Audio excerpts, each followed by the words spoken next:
Okay, this is the first time I've seen this light. New Floodlight, 69 bucks. It's a big tripod screw down there. You can in the keyholes to hang on the wall, ceiling, whatever. A couple nails or screws. Seems pretty rugged. How many lumens? 360 rotation, blah blah, 2000 lumens. And it clicks.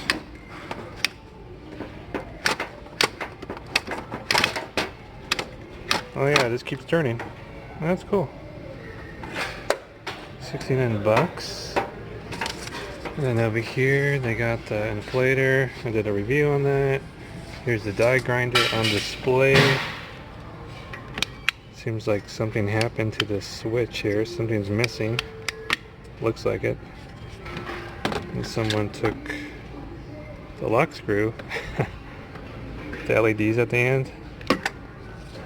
So yeah, someone was saying this would be good to like grind mower blades, sharpen mower blades. Here's the ratchet on display. That's a nice switch on that. Pretty cool, pretty cool. It isn't broken. You kind of hold it down like that, push that way, it locks into place, and just turn it off, it slides back.